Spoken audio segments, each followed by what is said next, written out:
गोंडा की धरती के एक मशहूर शायर की दो लाइनें बड़ी प्रसिद्ध हैं। तुम्हारी फाइलों में गांव का मौसम गुलाबी है, मगर यह आंकड़े झूठे और यह दावा किताबी है। मेरे पीछे जो आप ये बस्ती देख रहे हैं, ये बस्ती भी इंसानों की बस्ती है और ये बस्ती अब उजड़ चुकी है, क्योंकि जब बाढ़ आती है तो बाढ़ अपने साथ लाती है त्रासदी, एक ऐसी भयावह त्रासदी जहाँ इंसान के बनाए हुए अपने घर उजड़ जाते हैं और जहाँ उजड़ जाती हैं उनकी उम्मीदें, जहाँ उजड़ जाते हैं उनके अपने आसियाने, जहाँ वो अपने जानवर, अपने बच्चे, अपने परिवार, अपने पत्नी के साथ रहते हैं। अब जो मेरे पीछे आप बस्तियां देख रहे हैं, ये बस्तियां अगले 4-5 महीनों के लिए उजड़ी ही रहेंगी। क्योंकि आप देखें तो मेरे पीछे नाव एक दिख रही है। इस नाव में लोग अपने जानवरों के लिए चारा लेकर के आते हैं। इनके घरों में 5 से 7 फीट तक पानी भर जाता है और घर भी क्या, वो घास फूस और जो जंगली मटेरियल है उसी से मिल करके ये लोग अपने घर बनाते हैं।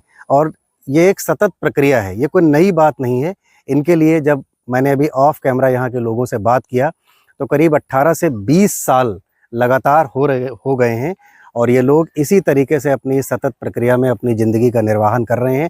पिछले 20 सालों से इनके घर कटे पड़े हैं और आप देखिए पिछले 20 सालों से क्या होता है कि ये साल के 6 महीने, ये जो मेरे सामने आप बंधे की सड़क देख रहे हैं जिसकी चौड़ाई मात्र 7 फीट की है, उसी 7 फीट के बंधे की सड़क पर ये लोग अपना जीवन यापन करते हैं।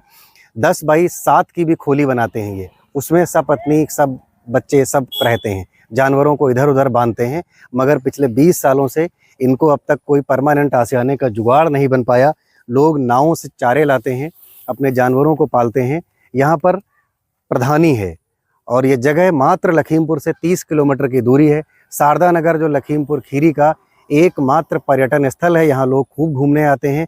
यहाँ के लोगों का यह भी बताना है कि पिछले साल यहाँ मुख्यमंत्री जी भी आए थे और अभी शायद 8-10 दिन पहले यहाँ डीएम साहब भी आकर के गई हैं और इनको आश्वासन मिला है कि इनको कहीं ना कहीं उचित जगह पर विस्थापित किया जाएगा। लेकिन फिलहाल ये टेम्परेरी विस्थापन की प्रक्रिया में पिछले 20 सालों से हैं।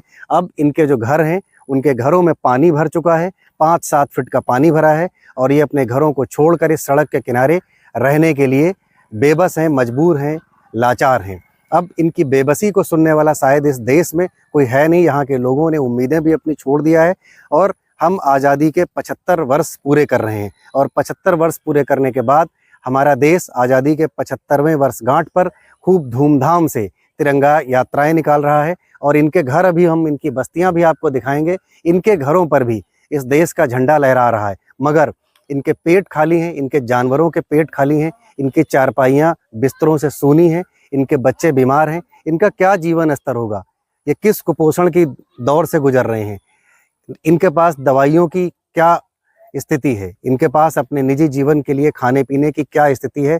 इन सब मुद्दों पर हम सीधे इनसे बात करेंगे। और तब आप दादा, यहाँ पर ये जो आपका गांव है जो हमने देखा, तो ये बहुत विषम परिस्थिति है।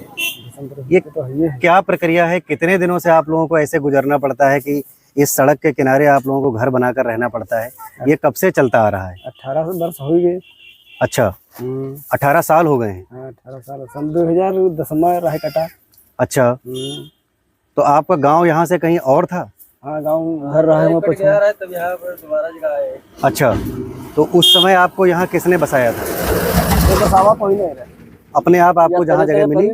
अच्छा, जहाँ मिल गए तहाँ तुम बनाए लिया। अच्छा, तो अब जहाँ पर आपने घर बनाया है यहाँ हर साल बाढ़ आ जाती है? हर साल।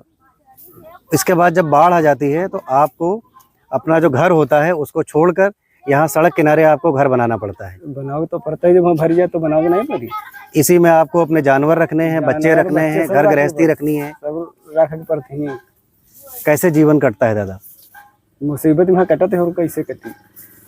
कभी किसी ने कोई आश्वासन दिया, किसी अधिकारी ने, किसी नेता ने? कोई नहीं आता है यहाँ, कोई नहीं होते। अच्छा, कोई है नहीं।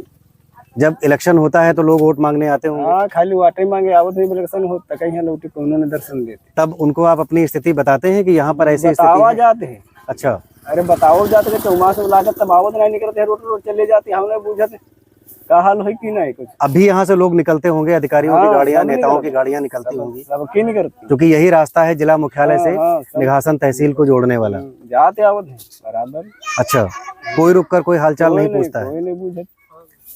खाने पीने का, राशन पानी? राशन पानी तो घर बटाई में है, वहाँ से आवार है।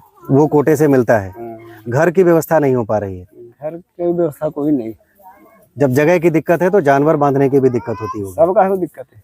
आप ईश्वर ना करे कोई दिक्कत हो, अभी कोई बच्चा, किसी महिला, किसी बुजुर्ग की कोई तबीयत खराब हो जाए तो भी बहुत विषम परिस्थिति है। हाँ, बहुत बड़ा ये है। ऐसे में कमाई भी बाधित होती होगी। कमाई कहाँ है, इसके में कोई कमाई नहीं। आप लोगों का कमाई का जरिया क्या है?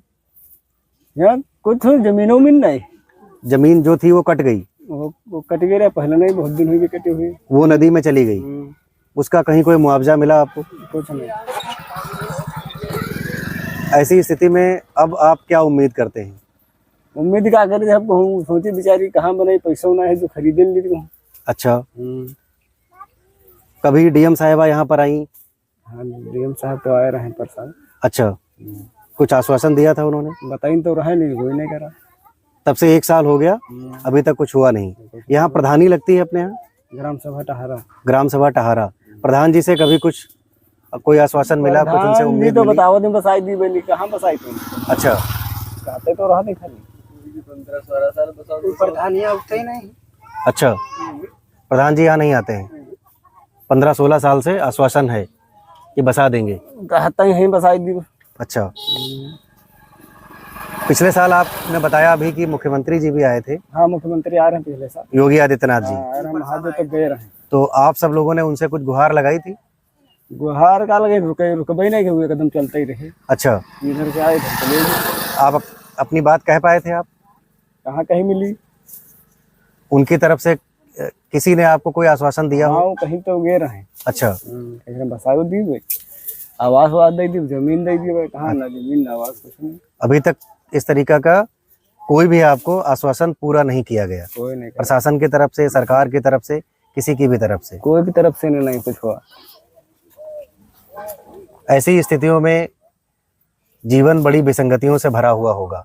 निश्चित रूप से हम भी यही आशा करते हैं कि जहां देश आज आज़ादी का अमृत महोत्सव मना रहा है, वहां इंसानियत भी शर्मसार होती दिख रही है कि छोटे छोटे बच्चे, जानवर, महिलाएं, औरतें, बुजुर्ग, सब जिस घर में हम यहाँ पर बैठे हुए हैं, आप देखिए कि इसकी क्या स्थिति है।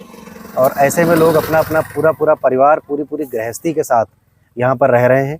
और साल के 6 महीने, 8 महीने कब तक इनको यहाँ रहना पड़ेगा, इनको भी शायद अंदाज़ा नहीं है। क्योंकि जब इनके अपने वास्तविक घर जो हमारे पीछे बने हुए हैं, वहाँ का पानी सूखेगा, और एक बार पानी सूखता है दोबारा फिर से बाढ़ आ जाती है, क्योंकि बाढ़ की विभीषिका बहुत ख़राब होती है। हम भी आशा करते हैं, हमारे भी ये वीडियो बनाने का और सोशल मीडिया पर ये वीडियो डालने का टारगेट भी यही है कि शायद किसी जिम्मेदारान तक ये वीडियो पहुँचे। और मैं देखने वालों से भी आशा करता हूँ, उम्मीद करता हूँ कि ज़्यादा से ज़्यादा संख्या में आप इस वीडियो को शेयर करें, ताकि मेरा भी प्रायोजन सफल हो और इन ज़रूरतमंदों को, इन लाचार और बेबस लोगों को इनकी ज़रूरतें पूरी हों, इनको घर मिले, इनको सुरक्षा मिले, इनको मकान मिले। और देश की आज़ादी से के बाद जब संविधान लिखा गया तो उसकी अवधारणा ही यही थी, उसकी मूलभूत अवधारणा ही यही थी कि इस देश के हर नागरिक के लिए कम से कम 3 चीज़ें ज़रूर मुहैया हो सकें। उनके लिए उचित एक रहने का घर हो, उचित प्रबंध हो, उनका पेट भरने के लिए खाने पीने की व्यवस्थाएं हो, और उनका तन ढकने के लिए कपड़ा हो। लेकिन आज भी अगर 80 बरस पूरे करने के बाद में भी ऐसी स्थितियां हैं, तो शायद हमारे देश के लिए ये वाकई बहुत शर्म का विषय है। और 15 अगस्त 1947 को आज़ाद होने के बाद हम सब ने शायद ज़रूर ये उम्मीद किया होगा कि आज़ादी के 80 बरस बाद कम से कम ऐसी स्थितियां, ऐसे दृश्य देखने को नहीं मिलेंगे। लेकिन आज भी देश के तमाम उन हिस्सों में, हमने आपको सिर्फ एक वानगी भर दिखाई है, तमाम उन हिस्सों में ऐसी तमाम विसंगतियां देखने को मिलती हैं। इसके लिए जिम्मेदार कौन है, ये तो स्वयं जिम्मेदार ही तय करें। हम आशा करते हैं कि आप सब इस वीडियो को ज़्यादा से ज़्यादा शेयर करेंगे। आपकी राय का हमें कमेंट बॉक्स में इंतज़ार रहेगा, ताकि इन ज़रूरतमंदों को इनकी ज़रूरतें पूरी हो सकें, इनके लिए आवास और आवास के लिए जगह मुहैया हो सके, और साल में 6 बार, 6 महीने के लिए, 8 महीने के लिए इनको विस्थापन से ना गुजरना पड़े। धन्यवाद। आप देख रहे थे द रियल टॉक शो। मेरा नाम है सचिन प्रभाकर। जय हिंद, जय भारत।